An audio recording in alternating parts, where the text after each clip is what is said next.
It is not over yet. More results from the midterm elections have trickled in today, but the ultimate majorities in the U.S. Senate and House of Representatives remain in question. Jeff Bennett begins our coverage. Another day of waiting as margins remain narrow in 3 Senate races that will determine which party has control of the Senate for the next 2 years. In Georgia, where neither candidate surpassed the required 50% vote threshold, the lead up to December's runoff election is already underway. The incumbent, Raphael Warnock, appealing to his Democratic base at a campaign event today. Over the next 4 weeks, I hope you will give me the opportunity to earn your vote. Every day I've served in the Senate, I've been thinking about the people of Georgia. And that's what I will do for the next 6 years. And Republican Senator Lindsey Graham speaking on Herschel Walker's behalf on Fox last night.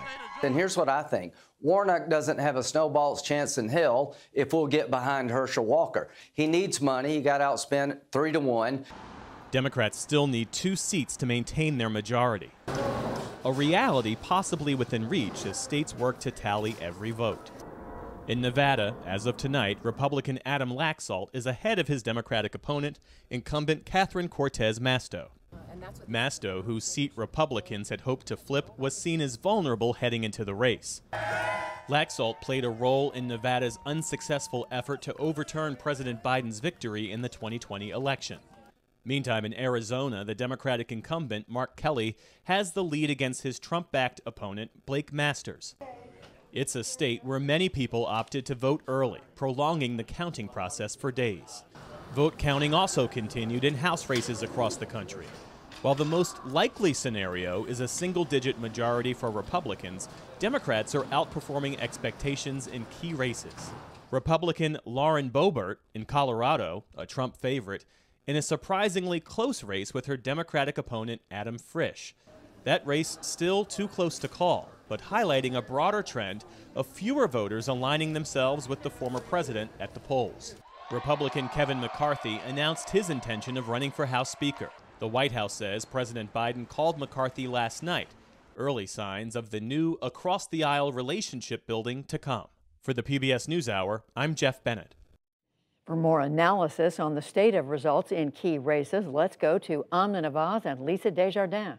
Thanks, Judy. That's right. Well, there's still a number of House races that's yet to be called 2 days after voting has ended, but it's a good time to check in on the balance of power in the House of Representatives. Lisa's going to walk us through it. What is going to happen? All right, here we go. This is the House chamber, of course. What we have right now, 209 seats have been called for the Republican Party, 189 for Democrats. Everybody knows you need 218 seats. So Republicans are still 9 votes short. Slowly, these races are being called one by one, but we are still waiting to see exactly how this goes. And I will say, Amna, as you know, I've been tracking this not just by numbers of seats called, but in terms of who's gained, who's lost. Because of races called in the last day, in my tracker, I have the Republicans up 9 seats net. They need 5 to take the majority, but of course, there are still many races left. There are 28 seats, competitive seats that we're watching.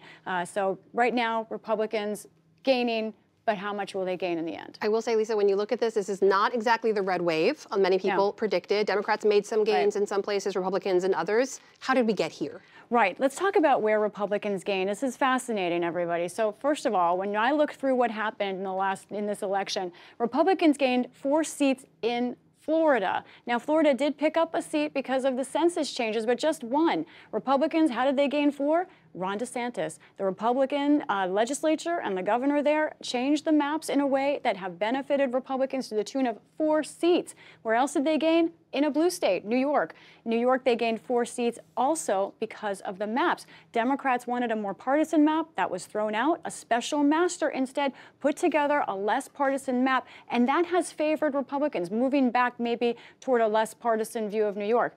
Democrats gained 2. That's why it's so close. Where did they do well? In the Great Lakes states, Ohio, Michigan, Illinois. But that wasn't about the map, Amna. That was about the candidates. In many of these races, we saw extreme Republicans, supporters of President Trump, election deniers, and we saw them rejected by candidates, sometimes in Republican-leaning districts. Lisa, we've mentioned to our audience again and again, we are relying on the AP to make these calls. They do that based on math and facts. Still races to be called, according to them. What are you tracking? Math and facts. let's look at both. All right, here we go. Fact.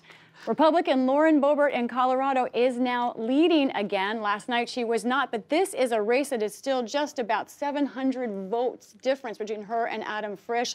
And right now we have 98% or so of the expected vote, with more coming in.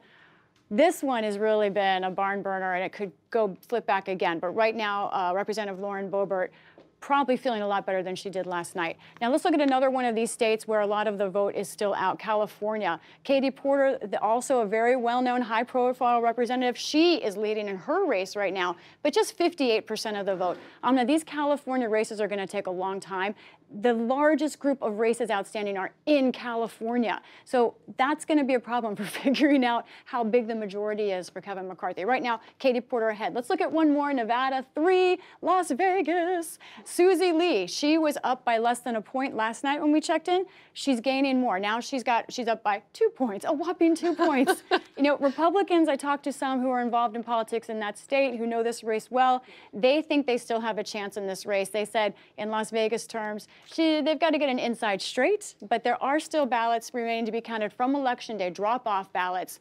They think that could help them, but right now, Susie Lee probably feeling pretty good, and Democrats too. Those are House races, as yet to be called. You are tracking other races as well in Arizona. Let's check out what's happening in the governor's race. Right, this is such a marquee race. Katie Hobbs right now is still leading over Kari Lake. Let's do the calculation in my head really quick. 15,000 votes, a little bit less than that, 13,000 votes.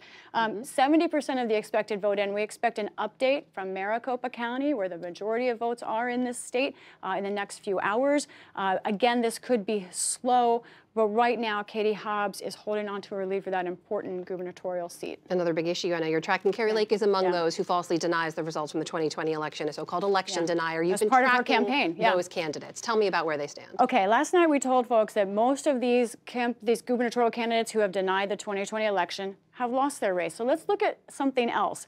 Now that they have been declared to have been defeated, all of these candidates, who has conceded that loss? Most of them have conceded. I looked at this and I had to make some calls to figure this out. So it's interesting. These candidates who still doubt the 2020 election integrity, they are verifying the integrity of this year's election. They are verifying that they have lost. The margins were large enough. The election was fair, except for one, Doug Mastriano. Let's look at that race in Pennsylvania, the gubernatorial race. The margin there is enormous. Look at that, 14 points. He's still denying that race, but we will see if that changes in the days ahead. Important because obviously he has followers who listen to him, but Josh Shapiro will be governor of state of Pennsylvania. So incredibly important. Lisa Desjardins, staying on top of it all. Thank you. Welcome.